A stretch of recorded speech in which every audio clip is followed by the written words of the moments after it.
મારું નામ છે શુભમ સૂર્યવંશી, શ્રી કેજે પોલિટેકનિકમાં ઇલેક્ટ્રિકલ ડિપાર્ટમેન્ટમાં 5મા સેમમાં અભ્યાસ કરું છું. અમારા સબ્જેક્ટનું નામ છે સ્વિચગેર પ્રોટેક્શન અને એમાં અમારો ટોપિક છે એક્સાઇટેશન ફેલ્યોર અને time move failure of alternator. એમાં હું તમને એક્સાઇટેશન વિશે સમજાવીશ. જો અલ્ટરનેટરમાં એક્સાઇટેશન ફેલ થવાના કારણો ઘણા ઓછા હોય છે, પણ જ્યારે અલ્ટરનેટરમાં એક્સાઇટેશન ફેલ થાય છે ત્યારે અલ્ટરનેટર એ ઇન્ડક્શન જનરેટર તરીકે કાર્ય કરે છે અને એક્સાઇટિંગ કરંટ એ બસબારમાંથી લેવામાં આવે છે. ત્યારબાદ જે ડેમ્પર વાઇન્ડિંગ હોય છે તે સ્ક્વિરલ કેજ તરીકે કાર્ય કરે છે અને જ્યારે એક્સાઇટેશન ફેલ થાય છે ત્યારે ઇન્ટરનેટ સ્ટેશનોમાં તેને કોઈ ઓપરેટર દ્વારા એટલે કે મેન્યુઅલી રીતે તેને બસબારથી અલગ કરવામાં આવે છે અને તેને સુરક્ષિત કરવામાં આવે છે. આ ઉપરાંત તેને જો ઓટોમેટિક અલગ કરવા માટે અનઇન્ટરનેટ જે સ્ટેશનો હોય છે તેમાં તેને કોઈ રિલે અથવા સીડી અથવા બીજા કોઈ ઉપકરણોની મદદથી ઓટોમેટિક રીતે અલગ કરવામાં આવે છે. ત્યારબાદ હું તમને આજે એક્સાઇટેશન ફેલ્યોરના ઘણા કારણો છે તે કારણો વિશે હું તમને સ્ટેપ બાય સ્ટેપ સમજાવું છું. એમાં સૌથી પહેલું કારણ છે આપણું voltage instability and loss of voltage regulation. Voltage ઇન્સ્ટેબિલિટીનો મતલબ એ છે જ્યારે એક્સાઇટેશન ફેલ થાય છે ત્યારે અલ્ટરનેટરના ટર્મિનલ પરના વોલ્ટેજ રેટેડ વોલ્ટેજ કરતાં વધારે અથવા ઓછા આવવાની સંભાવના હોય છે. અને વોલ્ટેજ રેગ્યુલેશનનો મતલબ છે કે વોલ્ટેજ આપણે આપણી રીતે જે સેટ કરવાના હોય તેમાં ઇન્સ્ટેબિલિટી આપણને જોવા મળે છે. બીજો મુદ્દો છે આપણો loss of synchronism out of state. એટલે અલ્ટરનેટરમાં જ્યારે એક્સાઇટેશન ફેલ્યોર થઈ જાય ત્યારે તેના ગ્રીડમાંથી લેવામાં આવતા સપ્લાય દ્વારા જેટલા પણ સપ્લાયનો ફ્રીક્વન્સી દ્વારા જે સિંક્રોનિઝમ હોય છે તે સિંક્રોનિઝમ ગુમાવે છે. આ ઉપરાંત બીજું છે મેકેનિકલ સ્ટ્રેસ અને રોટેટિવિટી. જો જ્યારે અલ્ટરનેટરમાં એક્સાઇટેશન ફેલ થાય છે તે ટાઈમ પર રોટરમાંથી સતત કરંટ ફ્લો થાય છે અને કરંટ ફ્લો થવાને કારણે રોટરમાં ગરમી પેદા થાય છે. આ ગરમી પેદા થવાને કારણે રોટરમાં ઓવરહીટિંગની સમસ્યા ઉદ્ભવે છે. આ ઉપરાંત તેના કારણે મિકેનિકલ સ્ટ્રેસ જેવી વિવિધ ફોલ્ટની થાય છે. ફોલ્ટની પ્રક્રિયાનો સમાવેશ થાય છે. ત્યારબાદ છે equipment damage and connected load issue. એટલે આ કેસમાં એવું છે કે અલ્ટરનેટર સાથે જેટલા પણ આપણે ડિવાઇસ અથવા કેટલા પણ ઇક્વિપમેન્ટો અને લોડ કનેક્ટ કરવામાં આવેલા હોય છે, જેમ કે કેટલાક સેન્સિટિવ મીટરો અથવા બીજા પ્રકારના કેટલા બી લોડ કનેક્ટ કરવામાં આવેલા હોય છે, તે માટે વિવિધ પ્રકારના લોડ અને ઇક્વિપમેન્ટો કનેક્ટ કરવામાં આવેલા હોય છે. અને આ માટે જ્યારે એક્સાઇટેશન ફેલ થાય છે અલ્ટરનેટરમાં ત્યારે ઇક્વિપમેન્ટનો જે સંવેદનશીલ એટલે કે જે સેન્સિટિવ ઇક્વિપમેન્ટો હોય છે તે ડેમેજ થાય છે અને લોડ પણ ડેમેજ થઈ શકે છે. ત્યારબાદ આપણી બીજી સમસ્યા છે risk of automatic protection system. એમાં એવું છે કે જ્યારે અલ્ટરનેટરમાં એક્સાઇટેશન ફેલ થાય છે ત્યારે આપણે ખબર છે કે કેટલાક એવા ઉપકરણો છે જે ટ્રિપિંગ સિગ્નલ જે ઓવર વોલ્ટેજ અથવા અંડર વોલ્ટેજને સેન્સ કરીને ટ્રિપિંગ સિગ્નલને ટ્રીટ કરવા માટે સિગ્નલ આપે છે. આ ઉપરાંત તેમાં સીજીપીટી અને રિલે કેટલીક પ્રકારની રિલેનો સમાવેશ થાય છે. જેથી જ્યારે કોઈ ફોલ્ટ થાય છે ત્યારે રિલે તેને સેન્સ કરીને જે ટ્રિપિંગ સિગ્નલ આપે છે અને અલ્ટરનેટરને સર્કિટમાંથી અલગ કરવામાં આવે છે, મીન્સ કે બસબારમાંથી અલગ કરવામાં આવે છે અને સુરક્ષિત કરવામાં આવે છે. ત્યારબાદ છે power factor monitoring. Power factor monitoring આ પ્રકારના એક્સાઇટેશન ફેલ્યુરમાં પાવર ફેક્ટર મોનિટરિંગને કારણે આપણને ઘણી મદદરૂપ થાય છે. કારણ કે જ્યારે એક્સાઇટેશન ફેલ થાય છે ત્યારે અલ્ટરનેટર એક ખોટા પાવર ફેક્ટર પર ના ચાલે અથવા ખોટા પાવર ફેક્ટર પર વર્ક ના કરે તો થવાથી નુકસાન થઈ શકે છે. માટે પાવર ફેક્ટર મોનિટર કરે છે અને ખોટા પાવર ફેક્ટર પર ચાલવાથી બચાવે છે. એટલે આ એક સારી વસ્તુ. ત્યારબાદ અલાર્મ ઇન્ડિકેટર્સ. અલાર્મ ઇન્ડિકેટર્સનું મુખ્ય કાર્ય એ છે કે જ્યારે કોઈ ફોલ્ટ થાય છે ત્યારે તેને સેન્સ કરીને ટ્રિપિંગ સિગ્નલ દ્વારા ટ્રીપ દ્વારા સેન્સથી આપણે શું કહેવાય એલાર્મની કોઇલ એનર્જાઇઝ થાય છે વિવિધ પ્રક્રિયાઓ દ્વારા. અને તે ઉપરાંત તે ઇન્ડિકેટર્સ અને એલાર્મ દ્વારા ઓપરેટરને સંકેત આપે છે અને આ સંકેતના કારણે તેને ઓપરેટર મારફતે અથવા ઓટોમેટિક કોઈ પણ રીતો દ્વારા તેને અલ્ટરનેટરને બસબારથી અલગ કરવામાં આવે છે. ત્યારબાદ આપણે જે ડાયાગ્રામ છે હું તમને ડાયાગ્રામ દર્શાવ્યો છે તેના વિશે થોડું સમજાવવા માંગુ છું. ડાયાગ્રામમાં સૌપ્રથમ તો આપણે અલ્ટરનેટરના દરેક ફેઝમાં એક સીટી લગાવેલી છે, એટલે સીટીનો ઉપયોગ કરવામાં આવેલો છે. એટલે કે અલ્ટરનેટરના વાઇન્ડિંગ સાઇડના દરેક ફેઝમાં એક સીટી લગાવવામાં આવેલી છે અને સીટીનું કનેક્શન સ્ટાર કનેક્શનમાં કરવામાં આવેલું તમે જોઈ શકો છો. દરેક સિટીના શું કહેવાય સેકન્ડરી વાઇન્ડિંગને એકબીજા સાથે જોડેલા છે અને તે બી પાયલોટ વાયર દ્વારા જોડેલ છે, જે આપણે જોઈ શકીએ છીએ. અને બીજા છેડે જે પ્રાઇમરી સાઇડ છે તેને કનેક્ટ કરીને ન્યુટ્રલમાં આપવામાં આવેલી છે. અને અલ્ટરનેટરનું કનેક્શન પણ સ્ટાર કનેક્શનમાં કરવામાં આવેલું છે. અને તેનો જે મુખ્ય એક ન્યુટ્રલ સ્ટાર કનેક્શનમાં એક છેડો ન્યુટ્રલ તરીકે કરવામાં આવે છે, તેને રેઝિસ્ટન્સ મારફતે અર્થ કરવામાં આવે છે. ત્યારબાદ નીચે ઓપરેટિંગ કોઇલ લગાવવામાં આવે છે. ઓપરેટિંગ કોઇલનું મુખ્ય કાર્ય શું છે? તો ઓપરેટિંગ કોઇલનું મુખ્ય કાર્ય એ છે કે અલ્ટરનેટરના ઇન્ટરનલ જે ફોલ્ટ થાય છે, મોટાભાગના જેટલા બી ફોલ્ટ હોય છે, જે ઇન્ટરનલ ફોલ્ટ હોય છે, તેને ડિટેક્ટ કરીને સેન્સ કરીને ટ્રિપિંગ સિગ્નલને સેન્સ આપવાનું કામ કરે છે. ત્યારબાદ નીચે છે ટ્રીપ સિગ્નલ. ટ્રીપ સિગ્નલ આ જે ઓપરેટિંગ કોઇલનું જે કાર્ય બતાવ્યું તેના બાદ આવે છે ટ્રીપ સિગ્નલ. ટ્રીપ સિગ્નલને સર્કિટ દ્વારા સિગ્નલ મળ્યા બાદ તે અલ્ટરનેટરને શું કહેવાય ખામીવાળો જે ભાગ અથવા જે ફોલ્ટી વિભાગ હોય તેને અલગ કરવામાં આવે છે. જ્યારે એક્સાઇટેશન ફેલ થાય છે ત્યારે તે શું કહેવાય સ્ટેટર વાઇન્ડિંગમાં કરંટ મોટાભાગે ફ્લો થવાથી સ્ટેટર વાઇન્ડિંગમાં ઓવરહીટિંગનું કારણ બને છે અને તેના લીધે મિકેનિકલ ફોલ્ટ થવાની સંભાવના વધારે હોય છે. ત્યારબાદ એક્સાઇટેશન ફેલ્યુરને સેન્સ કરવા માટે મોટાભાગે અંડર કરંટ રિલેનો ઉપયોગ થાય છે. મારું નામ તપન સોનવને છે. હું કેડી પોલિટેકનિક ભરૂચમાં અભ્યાસ કરું છું, ઇલેક્ટ્રિકલ ડિપાર્ટમેન્ટમાં. આજનો મારો ટોપિક છે excitation failure of prime mode failure protection of alternative. મારા 3 મુદ્દા આપવામાં આવે છે. એમાં છે પહેલું છે reverse power protection, over speed protection અને mechanical braking system. Reverse power protection if the prime mover fails when the alternator is connected to the electrical grid, the alternator can start operating as the motor drawing power from grid instead of the supplying it is called reverse power. એ કહેવામાં માંગે છે કે જો alternator electrical grid સાથે જોડાયેલા હોય ત્યારે prime mover નિષ્ફળ જાય તો અલ્ટરનેટર તેના સપ્લાયને કરવાને બદલે ગ્રીડમાંથી પાવરને ખેંચે છે અને મોટર તરીકે કામ કરવાનું શરૂ કરે છે. એ કેવી રીતે કામ કરે છે રિવર્સ પાવર પ્રોટેક્શન? જ્યારે પાવર ખોટી દિશામાં વહેતો હોય ત્યારે રિવર્સ પાવર રિલે શોધે છે અને ટ્રીપ મિકેનિઝમને સક્રિય કરે છે. રિલેમાં 2 કોઇલ હોય છે, એક વોલ્ટેજ કોઇલ અને વર્તમાન કોઇલનો સમાવેશ થાય છે. તે એલ્યુમિનિયમ ડિસ્કમાંથી ચુંબકીય ક્ષેત્રને પ્રેરિત કરે છે. જ્યારે પાવર યોગ્ય દિશામાં વહે છે ત્યારે ડિસ્કને સ્ટોક્સ દ્વારા પ્રતિબંધ કરવામાં આવે છે અને જ્યારે પાવર વિરુદ્ધ દિશામાં વહે છે ત્યારે ડિસ્ક ફરે છે અને તેને સક્રિય કરે છે. રિવર્સ પાવર પ્રોટેક્શન શા માટે મહત્વનું છે? રિવર્સ પાવર પ્રોટેક્શન અગત્યનું છે કારણ કે પ્રાઇમ મોવરને થતા નુકસાનને તે અટકાવે છે, જેમ કે સ્ટીમ ટર્બાઇનના બ્લેડના ઓવરહીટિંગ. મતલબ સ્ટેટિક રિલે એટલે સ્થિર રિલે. સ્ટેટિક રિલેને વારંવાર રિવર્સ પાવર પ્રોટેક્શન માટે ઉપયોગ કરવામાં આવે છે કારણ કે તેઓ ઓછા પાવરનો વપરાશ કરે છે.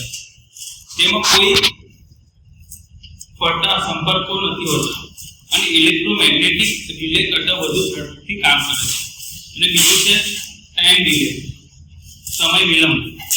સિસ્ટમમાં વિપેક્ષ દરમિયાન આકસ્મિક ટ્રિપિંગને રોકવા માટે રિવર્સ પાવર રિલેમાં સમય વિલંબ હોવો જોઈએ, એટલે કે ટાઈમ ડિલે. તો બીજું છે over speed protection. If the prime mover failure in the way that cause alternator to speed up uncontrollable, over speed protection relay are employed.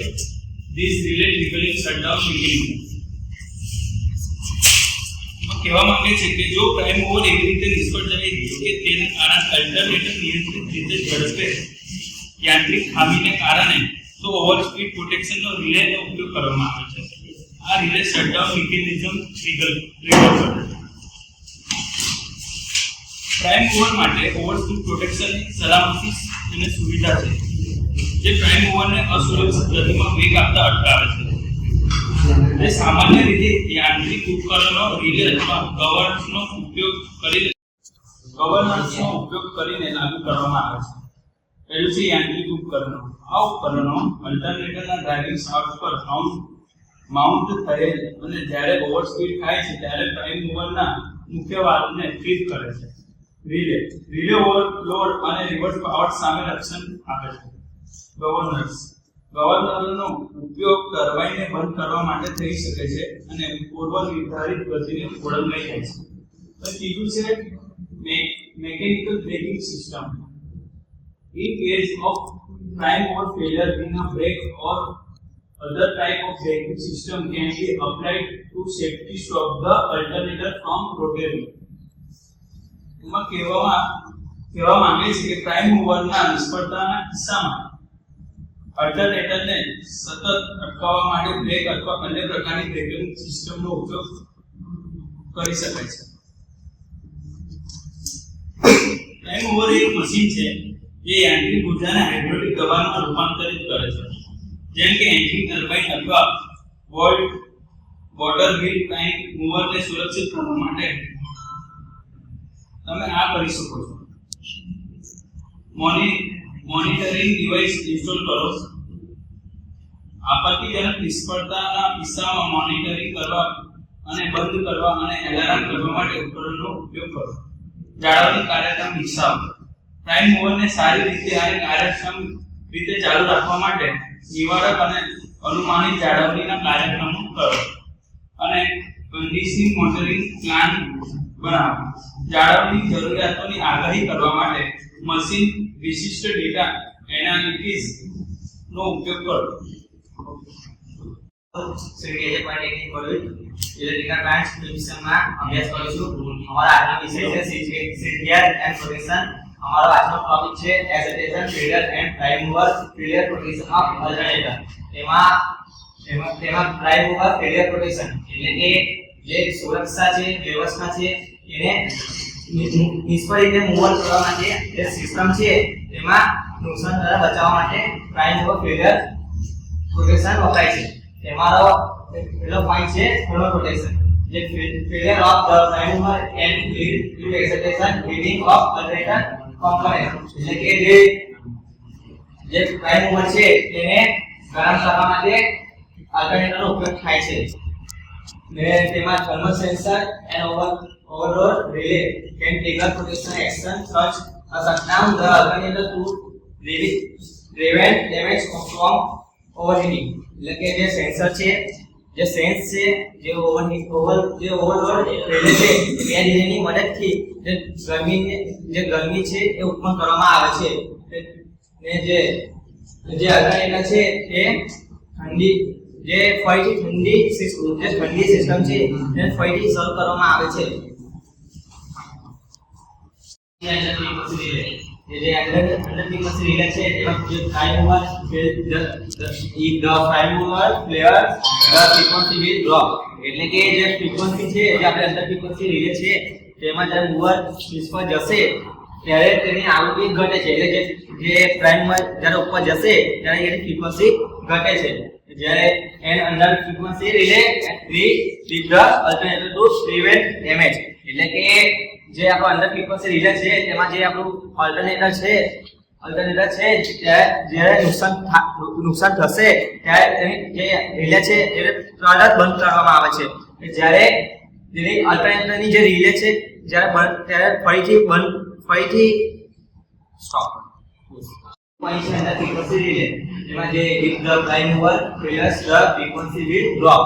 એટલે કે જે આપણી ફ્રીક્વન્સી રિલે છે એમાં જે પ્રાઇમ મૂવર જ્યારે નિષ્ફળ જશે ત્યારે તેની આવૃત્તિ ઘટે. એટલે કે જ્યારે પ્રાઇમ મૂવર ઉપર જશે ત્યારે તેની ફ્રીક્વન્સી ઘટે છે. જ્યારે એન અંદર frequency relay with the alternative to prevent damage. એટલે કે જે અંદર ફ્રીક્વન્સી રિલે છે તેને જ્યારે નુકસાનથી બચાવવા માટે તેને પહેલેથી બંધ કરવામાં આવે છે. જ્યારે અલ્ટરનેટર જે પ્રિવેન્ટ ડેમેજ છે એટલે કે જ્યારે સિસ્ટમમાં ડેમેજ થશે ત્યારે તેને ફરીથી ચાલુ કરવામાં આવશે. ત્યારે બાદ તેને યુઝ કરવામાં આવે છે. બીજો પોઈન્ટ છે analog and analog stop operators and error operators to the prime mover failure. એટલે કે જે એનાલોગ એરર છે જ્યારે પ્રાઇમ મૂવર ફેલ થાય છે ત્યારે ઓપરેટરને ચેતવણી આપવામાં આવે છે. ત્યારબાદ તરત ઓપરેશન તરત બંધ કરી દેવામાં આવે છે. જ્યારે ઓપરેટર અવાજ દ્વારા કે તેના દ્રશ્યો દ્વારા કે એલાર્મ દ્વારા બધાને ચેતવણી આપવામાં આવે છે અને ત્યારબાદ ચેતવણી તરત જ મળતા પછી તેના જે ખામીઓ છે તેને તરત જ મરમ્મત કરવામાં આવે છે ખામીને. ત્યારબાદ એન્ટરલોક એરર્સનો ઉપયોગ કરવામાં આવે છે. પછી બીજો પોઈન્ટ છે ઓવરસ્પીડ રોટેશન. તેનું શટડાઉન ઇફ લાઇન ઓવરસ્પીડ, એટલે કે જ્યારે તેને ઓવરસ્પીડને ગતિને ચલાવવામાં આવે તે જોખમી વધારે હોય છે.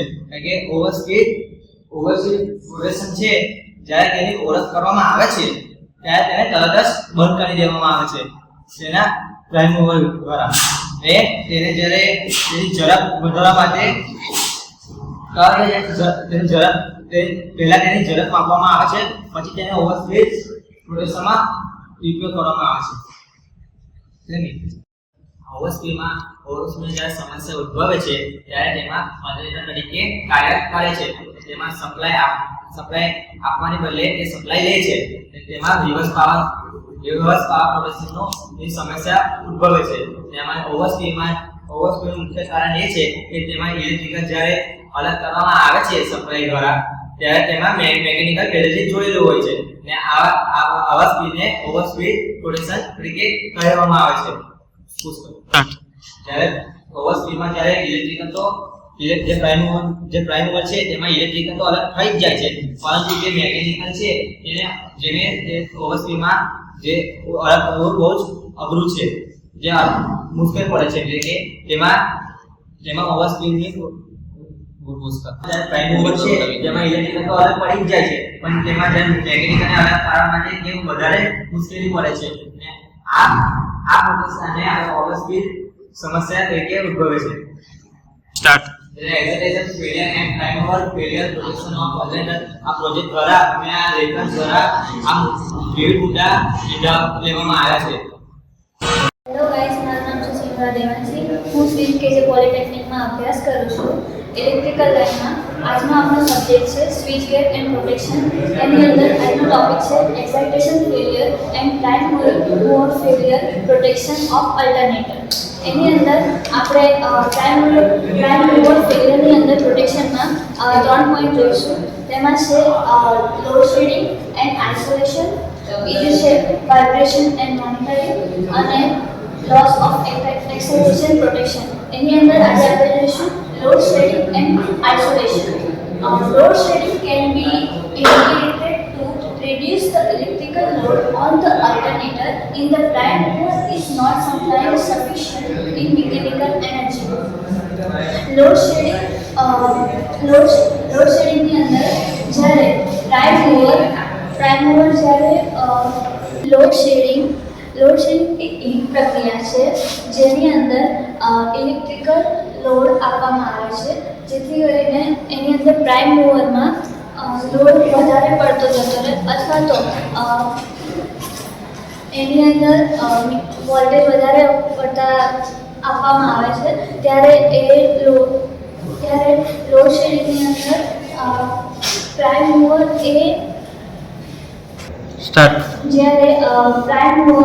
જ્યારે પ્રાઇમ મૂવર પૂરતી મિકેનિકલ ઉર્જા આપવામાં નિષ્ફળ જાય છે ત્યારે ઓલ્ટરનેટરની સિસ્ટમ દ્વારા તેને અલગ કરી દેવામાં આવે છે, જેથી કરીને એને છૂટું પાડવામાં આવે છે. પછી બીજું છે vibration and monitoring. Vibration can detect abnormal condition in the prime mover of alternator such as a misalignment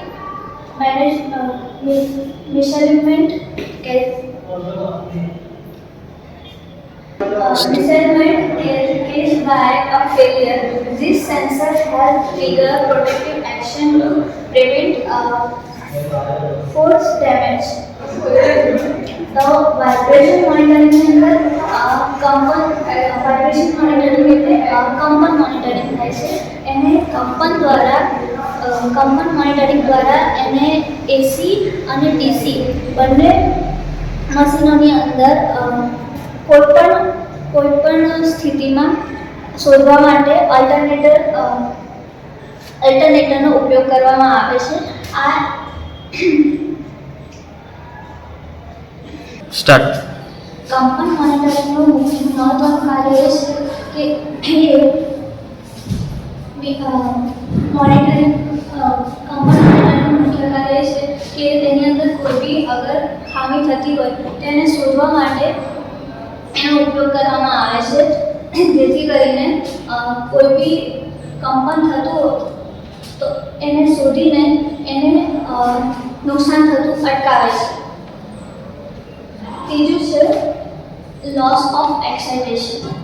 loss of એક્સાઇટેશનની અંદર this trips generator on excitation loss.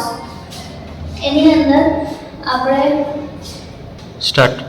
Loss of એક્સાઇટેશનની અંદર અગર જનરેટરમાં એક્સાઇટેશન લોસ ખોવાઈ જાય છે ત્યારે તેને તાત્કાલિક બંધ કરી દેવામાં આવે છે, જેનાથી તેની અંદર ભાર વધી જાય છે અને જનરેટર ભાર વધી જાય છે, જેનાથી